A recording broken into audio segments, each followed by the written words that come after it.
Hello everyone. Welcome to the lecture for the course Applied Thermodynamics. Today we will continue with the steam turbines and we'll see today reaction turbines. Myself Sumit Bardia, Assistant Professor, Department of Mechanical Engineering, Sharad Institute of Technology, College of Engineering, etc. Today we will see the following points like velocity diagram for reaction turbine blades, degree of reaction, methods adopted to prevent erosion, and advantages of steam turbines over gas turbines. The velocity diagram for reaction turbine blade. We have already seen the velocity diagram of impulse turbine. Now we are going to see the velocity diagram for reaction turbine. Actually, the reaction turbines which are used these days are really actually impulse reaction turbine. Pure reaction turbines are not in general use. The expansion of steam and heat drop occur both in fixed and moving blades.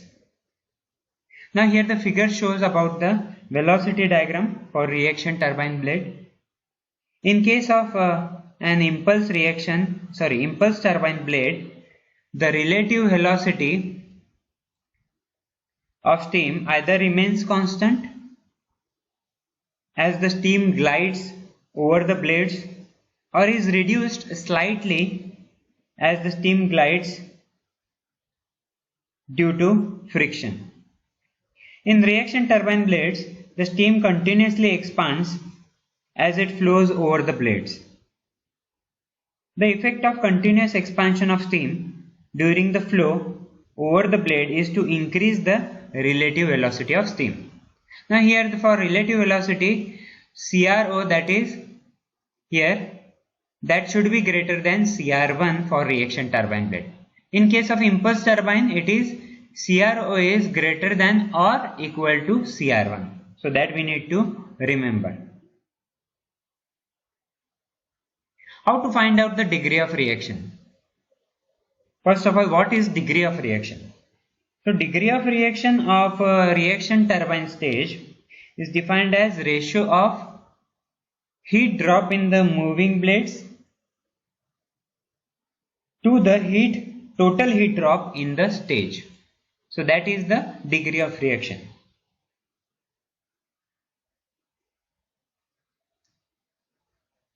The degree of reaction turbine is given by here RD. Is nothing but heat drop in the moving blades to the heat drop in the stage. So the total drop in the stage is, we are calculating as delta HF plus delta HM, which is equal to the work done by the steam in the stage. And we know that work done by the steam is nothing but CBL multiplied by CWN plus CW, that we are already calculated in the impulse turbine work done. So RD becomes CR0 square minus CR1 square divided by 2 CBL CWN plus CW2. So what is heat drop in moving blades is CR0 square minus CR1 square divided by 2. So that is heat drop in moving blades, that kinetic energy is reduced. Okay, so RD becomes the equation we are going to calculate as degree of reaction. Now referring to this figure,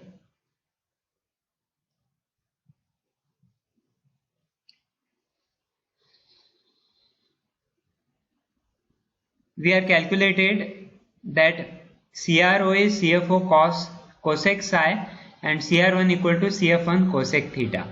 So CWM plus CWA is nothing but CF1 cot theta plus CFO cot phi. Now the velocity of flow is generally remains constant in the reaction turbine through the blade. So CF1 equal to CFO equal to CF. Okay, so velocity of flow will remains constant. So these three terms will be same or remains constant. That we are already seen here, that is here. Now this value we are going to substitute that is CR1, CRO and CWM plus CW in equation RD.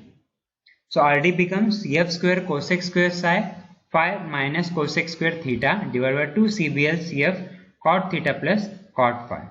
By simplifying, we are getting degree of reaction, that is RD equal to CF divided by 2 CBL cot phi minus cot theta. Now if the turbine is designed for 50% reaction, that is delta HF is equal to delta HM, so equation becomes then half 1 by 2 equal to CF upon 2 CBL cot phi minus cot theta.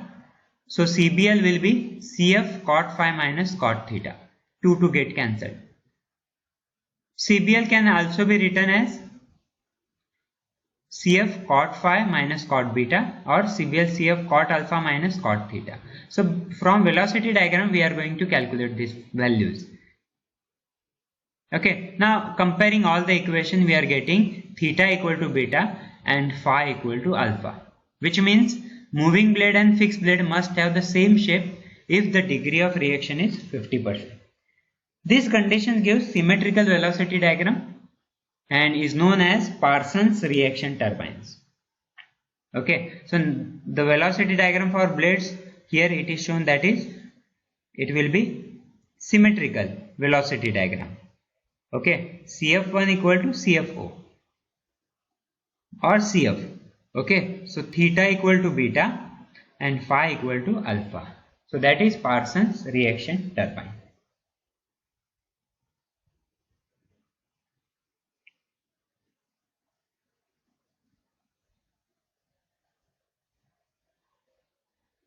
Now degree of reaction is 50% for Parsons turbine, that we need to prove here.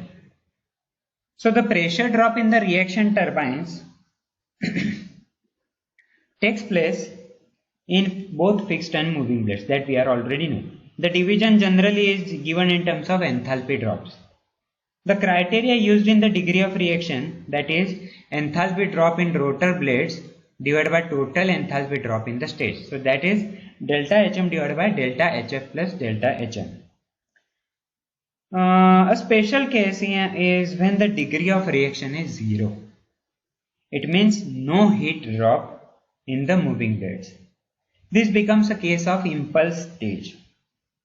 Other common case is of Parsons turbine, which has the same reason for both the fixed and moving blades. The blades are symmetrical, that we are already know. That is the exit angle of a moving blade is equal to the exit angle of the fixed blade. So here it is written alpha equal to phi, theta equal to beta. Since the blades are symmetrical, the velocity diagram is also symmetrical. So here we can see CF1 equal to CFO or CF. In such a case, degree of reaction is 50%. So degree of reaction will be 50%. In that case, the reaction turbines or the blades are symmetrical. Now we are applying the steady flow energy equation to the fixed blades and assuming that the velocity of steam entering the fixed blade is equal to the absolute velocity of steam leaving the previous moving blade. So we have the value delta HF equal to C1 square minus C0 square divided by 2. For moving blades, delta HM equal to CR0 square minus CR1 square divided by 2. But here C1 equal to CR0 and C0 equal to CR1. So delta HF equal to delta HM. Hence, so degree of reaction will be delta HM upon delta HM plus delta HM, that is equal to 2 delta HM. So 1 by 2 will be the answer. So this is the proof that the Parsons reaction turbine is 50% reaction turbine. Okay, so that we are proved here. Now we know that the turbines or the blades having corrosion and erosion problems. So how to prevent that erosion? What are the methods adopted to prevent the erosion? Now first of all, by raising the temperature of steam at inlet so that at exit of turbine the wetness does not exceed 10%. When we are raising the temperature of steam, the wetness should not exceed 10%. By adopting reheating cycle, so that the wetness at the exit remains in the limit. By this method we can prevent erosion. Drainage belts are provided on the turbine so that water droplets which are on outer periphery due to centrifugal force are drained. Generally the drained amount is about 25% of the total water particles present. Last one, the leading edge of the turbine is provided with the shield of hard material. There are some difficulties or the limits in the temperature a material can withstand. If you are using some type of hard material, again it should withstand the temperature. Again, the reheat cycle having its advantages and disadvantages.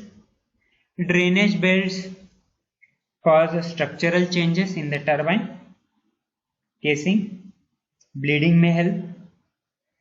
Now, the most satisfactory solution is providing tungsten shield. This prolongs the blade life. However, it does not remove the resistance which the water droplets impose on the rotation of the rotor. So, by these methods, we can prevent erosion. Okay. Now, next slide is about the advantages of steam turbines over gas turbines. First of all, the load control in the steam turbines is easy, simply by throttle governing or cutoff governing. But in gas turbines, the air-fuel ratio becomes too high, 100 to 150 at part loads. This causes problems to sustain the flame. Okay. Second is the steam turbine works on Rankine cycle. In this cycle, most of the heat is supplied at constant temperature in the form of latent heat of evaporation. Also, the heat is rejected in the condenser isothermally. Hence, the cycle is more efficient than its efficiency, and its efficiency is close to that of Carnot cycle. Now, if we consider the gas turbine which works on the Brayton cycle, whose efficiency is much less than the Carnot cycle, working between the same maximum and minimum limits of temperatures. Next is the efficiency of steam turbine at part load is not very much reduced, but in gas turbines the maximum cycle temperature decreases considerably at part load. Therefore, its part load efficiency is considerably low. That we need to remember. And last one, the blade material for steam turbines is cheap. For gas turbines, the blade material is costly as it is required to sustain considerably at higher temperatures, so it is costly. Okay, so these are the advantages of steam turbines over gas turbines. Okay, we will stop here. We will continue with the next point of the steam turbines in the next lecture. Thank you.